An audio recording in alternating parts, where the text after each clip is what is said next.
Dear students, कल हमने study किया था माइक्रोस्कोप के बारे में। हमने माइक्रोस्कोप के टाइप्स डिस्कस किए थे। आज हमने लाइट माइक्रोस्कोप और इलेक्ट्रॉनिक माइक्रोस्कोप के दरमियान मेन डिफरेंस का स्टडी करना है। अब मेन डिफरेंस की अगर हम बात करें, लाइट माइक्रोस्कोप में हम जो रेडिएशन जो रेज इस्तेमाल करते हैं वो हमारे पास सनलाइट होता है।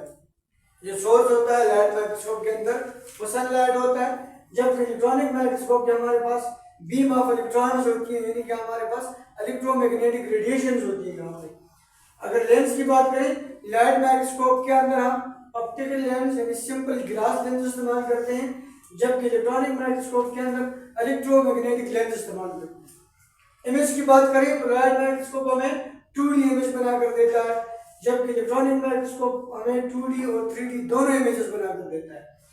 रेजोल्यूशन पावर की बात करें तो हमारे पास लाइट माइक्रोस्कोप की जो रेजोल्यूशन पावर होती है वो 500 टाइम ऑफ नेक्ट आइज हमारी आम आंख से 500 गुना बड़ा करके दिखा सकती है, सेपरेट करके क्लियरिफाई करके दिखा सकती है।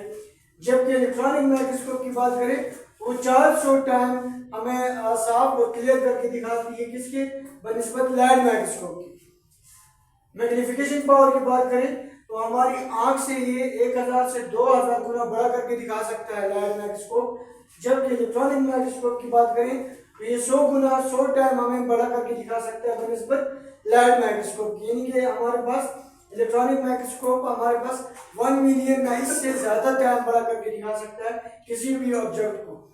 अगर हम सैंपल की बात करें, लाइट माइक्रोस्कोप के अंदर हम जो सैंपल स्टडी करेंगे वो स्टडी करने के बाद अलाइव होता है, यानी कि बाज दफा मरता नहीं है, बाज दफा हो भी जाता है, लेकिन इलेक्ट्रॉनिक माइक्रोस्कोप के अंदर स्टडी करने के बाद वो सैंपल फिर कभी भी जिंदा नहीं बचता। उसकी क्या वजह है? क्योंकि उसके अंदर बीम ऑफ इलेक्ट्रॉन लगता है, हाई रेडिएशन लगती है, जिसकी वजह से वो मर जाता है। नेचर की बात करें, लाइट माइक्रोस्कोप बहुत चीप है, आपको हर जगह में मिलता है। इलेक्ट्रॉनिक माइक्रोस्कोप एक्सपेंसिव है, ये हर जगह में नहीं मिल सकता।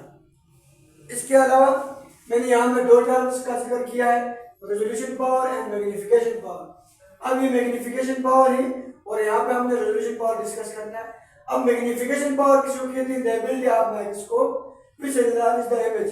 माइक्रोस्कोप की ऐसी हैसियत जो किसी भी इमेज को बड़ा करके दिखा सकता है, यानी कि हमको माइक्रोस्कोपिक ऑब्जेक्ट को स्टडी करना होता है, तो जब भी हम माइक्रोस्कोप के अंदर उसको रखेंगे तो उसका साइज हमें ये बड़ा करके हमें दिखाता है, लार्ज करके दिखाता है। यानी कि अगर किसी भी चीज को हम देखें तो हमें यहाँ से नजर नहीं आता, लेकिन माइक्रोस्कोप के अंदर स्टडी करेंगे 250x तक या इससे भी ज्यादा।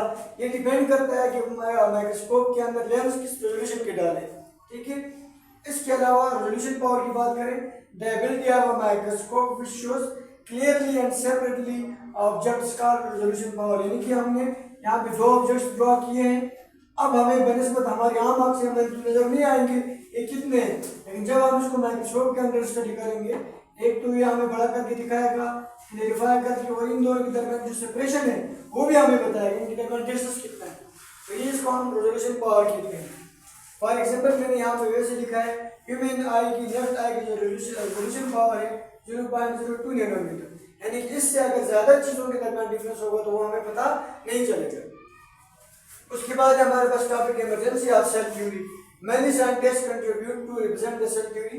हमारे पास बायोलॉजी में एक बहुत इंपॉर्टेंट थ्योरी है, उसको हम सेल थ्योरी कहते हैं। अब सेल थ्योरी हमें 3 बातें बताती है, वो सेल के मुतालिक है, सेल की जो ट्रुथ है उसके बारे में है। अब सेल थ्योरी किसी एक साइंटिस्ट ने पेश नहीं किया, सेल थ्योरी को रिप्रेजेंट करने के लिए बहुत सारे साइंसदानों ने मिलकर कंट्रीब्यूशन किए हैं। जैसे कि मैंने यहाँ पे सबसे पहले लिखा है रॉबर्ट हुक वो साइंटिस्ट है जिसने सेल को डिस्कवर किया। यानी कि अगर कोई क्वेश्चन पूछता है वो डिस्कवर द सेल, तो रॉबर्ट हुक ये पहला इंग्लिश साइंटिस्ट है जिसने हमें सेल के बारे में कंसेप्ट दिए। 1665 में ये इंग्लिश साइंटिस्ट ये स्टडी कर रहे थे कार्क के स्लाइसेस को, कार्क के टुकड़ों को, किसके अंदर? माइक्रोस्कोप के अंदर।